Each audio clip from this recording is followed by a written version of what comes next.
اللہ اکبر اللہ اکبر۔ اگلا ہمارا سوال ہے قربانی کے جانور کو ذبح کیسے کیا جائے۔ قربانی کے جانور کا ذبح کرنے کا وقت تو ہمیں معلوم ہو گیا، اس وقت کی رعایت رکھتے ہوئے اب ہم اس کو ذبح کا طریقہ کیا ہوگا جی؟ سب سے پہلے وہ خود ذبح کرے تو سب سے بہتر ہے، اگر وہ ذبح سے واقف ہو۔ عورت بھی خود ذبح کر سکتی ہے اگر اس کی قربانی ہے، بشرطے کہ وہ ذبح سے واقف ہو۔ خود نہیں کر سکتا تو مسلمان کسائی کا بندوبست کرے، اور کسائی سے باقاعدہ اجرت طے کر لی جائے۔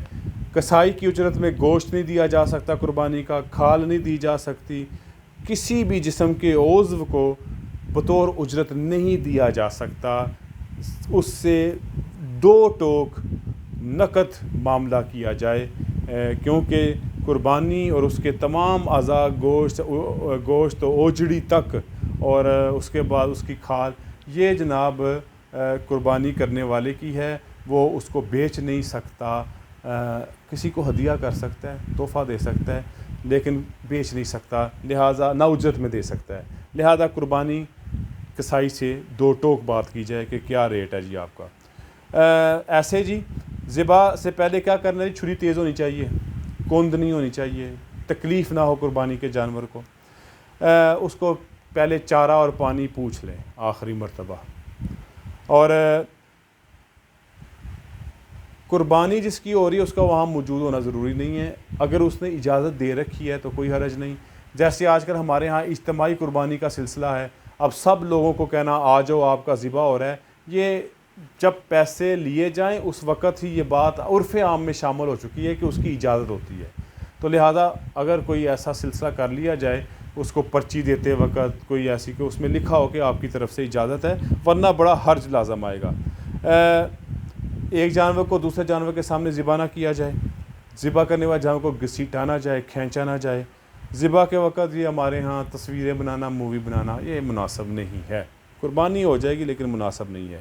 اور جانور کا حتی الامکان کوشش کی جائے کہ اس کو قبلہ رخ کیا جائے۔ ذبح کرنے والے دل میں یہ نیت کرے کہ میں اپنی طرف سے کر رہا ہوں یا تمام شرکاء کی طرف سے قربانی کرتا ہوں، بسم اللہ اللہ اکبر پڑھے، اور اس کی 4 رگیں کٹنی چاہیے۔ ایک رگ سانس کی ہے، دوسری خوراک والی ہے، اور 2 اس کے علاوہ موٹی رگیں ہوتی ہیں۔ اگر 3 بھی کٹ جائیں تب بھی جو ہے وہ قربانی حلال ہو جائے گی۔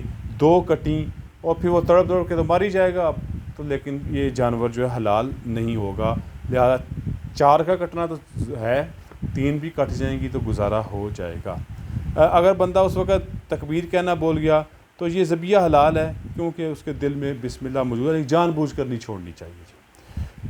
ذبح کرنے کے بعد جانور کو ٹھنڈا ہونے دیں، فوراً اس کے سری پائے اتارنا اور کھال اتارنے کی جلدی مت کریں، یہ بھی درست نہیں ہے۔ آپ نے ذبح کر لیا، گوشت بن گیا۔ اگر اجتماعی قربانی ہے سب کو برابر گوشت تقسیم کیا جائے گا۔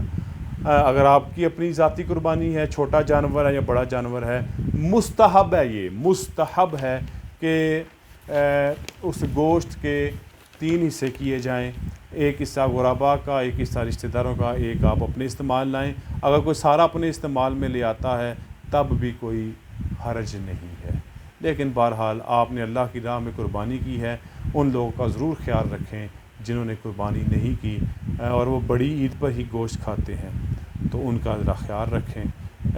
اور ایسے جی حلال جانور میں 7 چیزوں کے علاوہ سب کچھ حلال ہے جی۔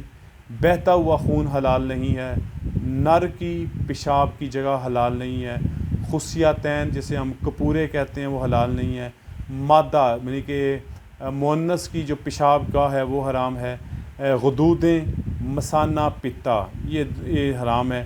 ایسا یہ ایک اور مسئلہ سن لے، چربی کا حکم، جیسے کھال کا حکم ہے ویسے چربی کا حکم ہے۔ چربی یا تو آپ استعمال کر لیں یا ضائع ہو جائے گی، یا کسی ضرورت مند کو دے دیں، اس کو بیچ کر آپ پیسے اپنی جیب میں نہیں ڈال سکتے۔ اگر آپ بیچتے ہیں تو آپ اس کی قیمت صدقہ کریں گے۔ ذبح کرنے کے بعد کھال اتار لی آپ نے، پھر آپ اس کو گوشت پکائیں. اور ایک چیز مستحب ہے بھئی، جو بندہ پہلے دن قربانی کرتا ہے وہ عید کی نماز سے لے کر قربانی کے گوشت کے تیار ہونے تک اگر کھانے پینے سے رک جائے تو یہ اچھی بات ہے. اگر ممکن نہ ہو تو کوئی حرج لازم نہیں آئے گا. جب جانور کو آپ قبلہ رو لٹائیں تو یہ دعا پڑھیں جو ہم نے شروع میں کام کرنا تھا. انی وجہت وجہی للذی فطر السماوات والارض حنیفا وما انا من المشرکین ان صلاتی و نسکی و محیای و مماتی للہ رب العالمین لا شریک لہ و بذالک امرت وانا اول المسلمین. بسم اللہ اللہ اکبر یا بسم اللہ واللہ اکبر پڑھے اور پھر اس کے بعد ذبح کر لے تو اللہم تقبلہ منی کما تقبلت من حبیبک محمد صلی اللہ علیہ وسلم و خلیلک ابراہیم علیہ الصلاۃ والسلام. یہ دعا پڑھ لے. اس طرح سے آپ کا جانور بھی ذبح ہو گیا. اب چند چھوٹے چھوٹے جو مسائل ہیں ان کا بھی ذکر ہو جانا چاہیے. ان کا بھی چھوٹے چھوٹے 3-4 سوال کا ذکر کر دیا جاتا ہے. جی ابھی وہ کیا سوال ہیں جو پیدا ہوتے ہیں؟ سوالات میں پہلا، قربانی کا تعلق اور اس کے واجب ہونے کا تعلق نصاب کے ساتھ ہے جی، جس کا تذکرہ پہلے ہو چکا ہے. لہٰذا اگر عورت بھی صاحب نصاب بنتی ہے تو اس کی طرف سے قربانی دی جائے گی. یہ کوئی وجہ نہیں ہے کہ وہ کماتی نہیں ہے، اس کے پاس نصاب تو وجود ہے نا. وہ مسلمان ہے کہ نہیں، وہ عاقل ہے کہ نہیں، وہ بالغ ہے کہ نہیں، لہذا وہ قربانی دے گی. دوسرا سوال، ایک شخص جس پر قربانی واجب ہے اس نے جانور خریدا، قربانی کے دن سے پہلے جانور گم ہو گیا یا مر گیا، اور اگر وہ ابھی بھی قربانی کے وجوب میں آتا ہے اس کو نیا جانور خرید کر ذبح کرنا پڑے گا. ایک شخص غریب ہے، فقیر ہے، مسکین ہے، وہ صاحب نصاب نہیں بنتا قربانی کے لیے، اس نے جانور خرید لیا، اس نے کہیں پیسے پوسے جوڑ کے جمع کر کے خرید لیا. خریدنے کے بعد اس کا جانور گم ہو گیا یا مر گیا. اب چونکہ اس کے پاس گنجائش نہیں ہے، وہ صاحب نصاب بھی نہیں ہے، اس پہ قربانی نہیں ہوگی. لیکن اگر ایام قربانی میں اس کا جانور مل جاتا ہے گم ہوا تھا تو وہ قربانی ضرور کرے اسی جانور کی.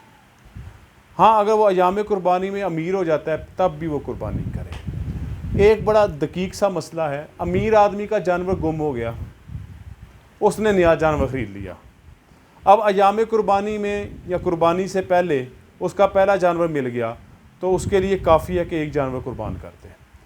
غریب آدمی جانور خریدا گم ہو گیا، اس نے پھر کہیں سے بندوبست کر لیا دوسرے جانور کا، اس کو پہلا جانور مل گیا، غریب آدمی دونوں جانور ذبح کرے گا.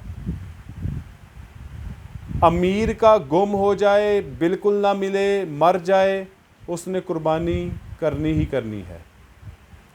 غریب آدمی خرید لیا، گم ہو گیا یا مر گیا، قربانی اس سے ختم ہو جائے گی. لیکن اگر اس نے دوبارہ دوسرا جانور خرید لیا، پہلا مل گیا، اب اس کو پہلے کی بھی قربانی دینی ہوگی اور دوسرے کی بھی قربانی دینی ہوگی. اسی طرح ہمارے ہاں ایک بات بڑی متعارف ہے کہ جناب قربانی کے لیے کمائی کا ہونا، آمدن کا ہونا ضروری ہے.